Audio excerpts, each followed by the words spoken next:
नमस्कार, स्वागत है आपका और मैं हूं आपके साथ लता। बड़ी खबर आपको बता रहे हैं, जहां यूपी एसटीएफ की बड़ी कार्रवाई। सीएफआई के रऊफ शरीफ को केरल की जेल से निकलते ही धर दबोचा। जी हां, बड़ी खबर। जिस तरीके से हाथरस कांड में हमने देखा था कि कैसे हाथरस कांड के बाद जाति हिंसा को भड़काने का काम रऊफ शरीफ ने किया था, जो कि लगातार पीएफआई के लिए काम कर रहे थे, आतंकी संगठन के लिए। वहां से फंडिंग लेकर किस तरीके से हाथरस में हिंसा फैलाने का काम रऊफ शरीफ ने अपने साथियों के साथ मिलकर किया था, इसको लेकर अब साफ तौर पर आपको बता दें कि यूपी एसटीएफ ने रऊफ शरीफ को अपनी हिरासत में ले लिया और अब उसे उत्तर प्रदेश लाया जाएगा, जिसके बाद रऊफ शरीफ के खिलाफ कड़ी से कड़ी कार्रवाई इसको लेकर किए जाएंगे। साथ ही साथ आपको भी बताते चले कि हाथरस कांड के बाद विरोध प्रदर्शन के लिए लोगों को उकसाने का काम रऊफ शरीफ ने किया था। यही नहीं, रऊफ शरीफ ने जस्टिस फॉर हाथरस विक्टिम नाम से एक वेबसाइट भी बनाई थी और इस वेबसाइट की भूमिका तलाशने में लगातार लंबे समय से एजेंसियां लगी हुई थी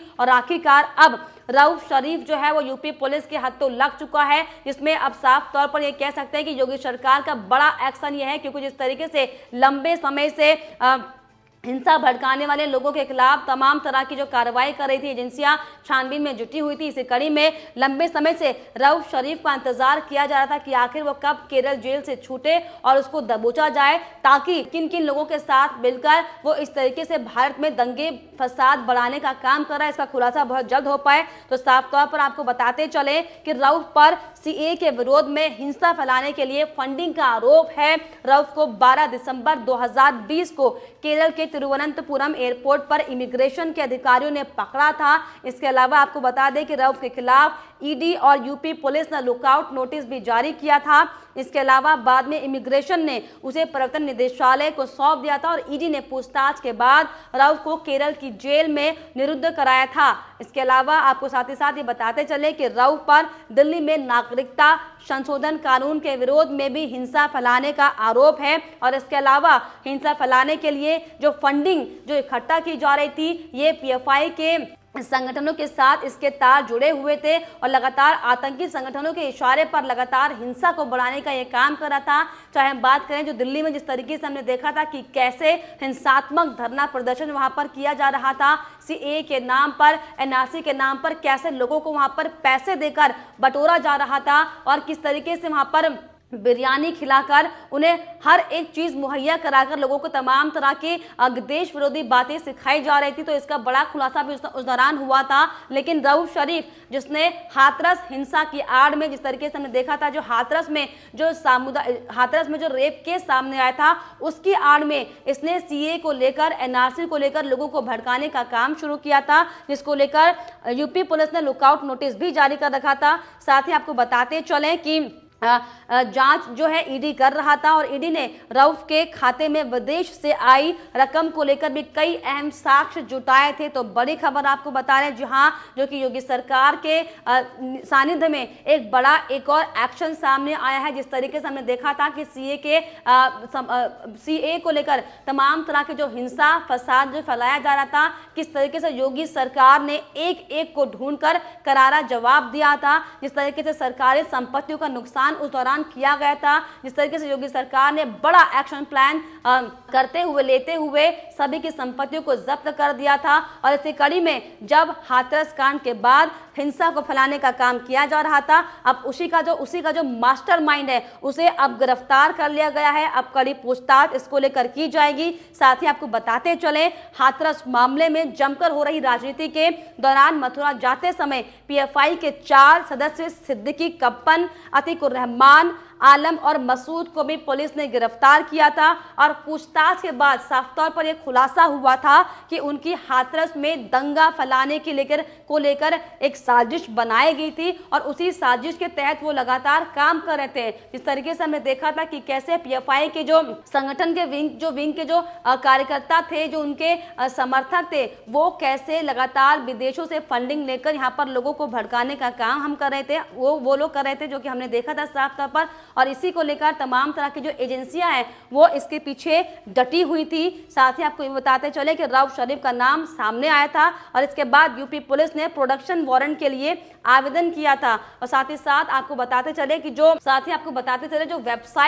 वेबसाइट बनाई गई थी उस दौरान हिंसा की आड़ में, सीए हाथरस कांड की आड़ में सिर्फ और सिर्फ दंगों को भड़काने के लिए उस वेबसाइट की भूमिका के कारण आधार पर पुलिस लगातार ये दावा करती आ रही थी कि सीए विरोधी प्रदर्शनों की तर्ज पर हाथरस कांड के बहाने प्रदेश में जाते हिंसा भड़काने की साजिश रची गई थी और जस्टिस फॉर हाथरस विक्टिम के नाम से रातों रात एक वेबसाइट रातों रात बनाई गई थी और अधिक संख्या में लोगों को इसमें जोड़ने का काम किया गया था। तो जिस तरीके से लगातार आपको बता दें कि हाथरस में दंगा फैलाने की साजिश जो रचने वाला आरोपी था, आखिरकार यूपी एसटीएफ की पकड़ में वो आ चुका है। अब आपको बता दें कि ट्रांजिट रिमांड पर उसे उत्तर प्रदेश लाया जा रहा है और मथुरा में कोर्ट में उसकी पेशी की जाएगी, जिसके बाद रऊफ शरीफ कैंपस फ्रंट ऑफ इंडिया का जो महासचिव है इसके खिलाफ कड़ी से कड़ी कार्रवाई की जाएगी। साथ ही आपको बताते चले कि ये पीएफआई का स्टूडेंट विंग है।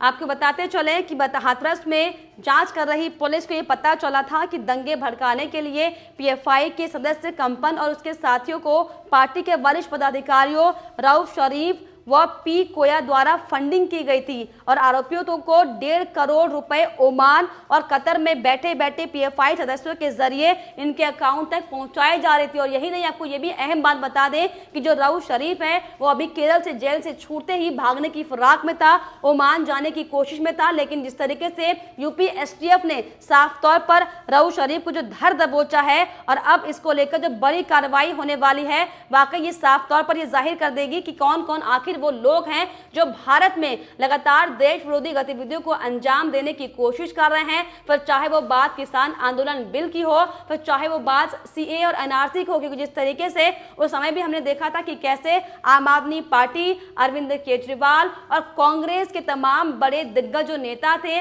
लगातार सीए की आड़ में किस तरीके से अपनी राजनीति को चमकाने के लिए इन मुद्दों को भूनने की कोशिश कर रहे थे, लगातार लोगों को भड़काने की वो कोशिश कर रहे थे। लेकिन साफ तौर पर कड़ा एक्शन लेते हुए आखिरकार जो तस्वीरें सामने आई, ये साफ तौर पर दिख गया कि सिर्फ और सिर्फ एक विशेष समाज के संगठन जो कि आतंकवादी संगठन है, जिनके जो तार हैं वो सीधे पाकिस्तान से जुड़े हुए हैं, खालिस्तान से जुड़े हुए हैं, उन सभी संगठनों के नाम सामने आए थे, जिसको लेकर एक बार फिर से ये बड़ा खुलासा यहाँ पर हुआ था कि जो हाथरस कांड हुआ था, रेप केस, उसकी आड़ में कैसे ये लोग एक बार फिर से सक्रिय हो गए थे और सीए के नाम पर दंगा भड़काने की कोशिश कर रहे थे। और इसको लेकर अब लगातार सोशल मीडिया पर भी लगातार जो यूजर्स हैं वो कई तरह की प्रतिक्रियाएं अपनी दे रहे हैं। जी हाँ, आपको बता दें कि लोगों का लिखना है कि उत्तर प्रदेश के हाथरस कांड में दंगा भड़काने के आरोपी और पीएफआई के युवा नेता रऊफ शरीफ को special task force production warrant पर केरला से यूपी लेकर आ रही है और अब बहुत जल्द बड़े खुलासे होंगे। और इसके अलावा कई लोग अब ये भी लिख रहे हैं रऊफ शरीफ की फोटो शेयर करते हुए कि नजरें क्यों झुकी हुई हैं, नाम रऊफ शरीफ लेकिन शरीफ शब्द का शराफत है। तो इस तरीके से लगातार अब लोग जो है इसको लेकर तमाम तरह की प्रतिक्रियाएं अपनी दे रहे हैं। कई लोगों का लिखना है कि रऊफ शरीफ को डर सताने लगा है कि कहीं गाड़ी फिर ना पलटी हो जाए। तो जिस तरीके से हमने देखा था कि हाथरस कांड में ईडी ने पीएफआई मेंबर के रऊफ शरीफ, अति कुमार रहमान, मसूद अहमद, पत्रकार सिद्दीकी कंपन व मोहम्मद आलम पर जो चार्जशीट लगाई थी, इसको लेकर भी कई अहम बड़ा यहाँ पर खुलासा होता दिखाई पड़ रहा है। आपको बता दें कि ईडी ने साफ तौर पर यह कहा था कि हाथरस सामूहिक गैंगरेप के बाद ये लोग सांप्रदायिक हिंसा और आतंक फैलाना चाहते थे। इसके लिए फंडिंग भी बाहर से हुई थी, जिसको लेकर भी कई खुलासे हुए थे और इन पीएफआई मेंबर की गिरफ्तारी मथुरा से साफ तौर पर की गई थी। तो बहुत बड़ा खुलासा यहाँ पर जिस तरीके से हाथरस कांड के बाद हुआ था, क्योंकि जिस तरीके से तमाम जो संगठन थे, जो तमाम आतंकवादी संगठन थे, वो लगातार देश में हिंसा फैलाने की जो कोशिश कर रहे थे सीए के नाम पर, एनआरसी के नाम पर। जिस तरीके से हम आजकल भी देख रहे हैं कि किसानों को किस तरीके से बरगलाया जा रहा है और जो ये विशेष संगठन है, इनका जो इनका मुद्दा है, जो इनका एजेंडा है, वो सिर्फ और सिर्फ भारत को तोड़ना है, भारत में देश विरोधी गतिविधियों को अंजाम देना है। फिर चाहे मुद्दा सीएए का हो, फिर चाहे मुद्दा किसान आंदोलन का हो, क्योंकि दोनों ही एंगल्स में अगर हम देखें तो बाहर से सीधे तार जुड़ते हुए दिखाई पड़ रहे हैं। क्योंकि बात पाकिस्तान की अगर हम करें, बात खालिस्तान की अगर हम करें, उस दौरान भी विदेशों से फंडिंग सामने आई थी और अब भी विदेशों से लगातार लगातार फंडिंग की जा रही है, जिसको लेकर तमाम तरह के खुलासे एक के बाद एक होते दिखाई पड़ रहे हैं। लेकिन इन सब के बावजूद बड़ी बात यहाँ पर आखिर यह है कि आखिर वो कौन देश के गद्दार हैं जो लगातार अपने ही अपनों को मोहरा बनाकर इस्तेमाल कर कर देश को तोड़ने की बात कर रहे हैं, देश की संप्रभुता को खत्म करने की बात कर रहे हैं। लेकिन जिस तरीके से जो हाथरस कांड के बाद जो हिंसा, जाति हिंसा फैलाने की जो घटना सामने आई थी, वाकई बेहद शर्मनाक थी। और किस तरीके से पीएफआई से सभी के वहां पर जो गुंडे जो पकड़े गए थे, पीएफआई के लिए वो काम कर रहे थे, जिसका खुलासा भी साफ तौर पर हुआ था। लेकिन बड़ी बात यहाँ पर यह है कि जिस तरीके से सिर्फ और सिर्फ देश की शांति को भंग करने के लिए जो शर्मनाक परपंच यहाँ पर रचा जा रहा है, जो षड्यंत्र यहाँ पर रचा जा रहा है, वो वाकई बेहद शर्मनाक है, जिसको लेकर अब योगी सरकार भी आपको बता दे उत्तर प्रदेश में बड़ा एक्शन करने वाली है, जिससे जो तमाम जो विपक्षी लोग हैं, जो किसी एजेंडे पर काम करने की कोशिश कर रहे हैं, इनके सिर पर भी बहुत जल्द गिरफ्तारी की तलवार जो है वो लटकने वाली है। और इस पर आपकी क्या कुछ राय है, कमेंट बॉक्स में जरूर लिखिएगा। साथ ही हमारे चैनल को सब्सक्राइब करना ना भूलें।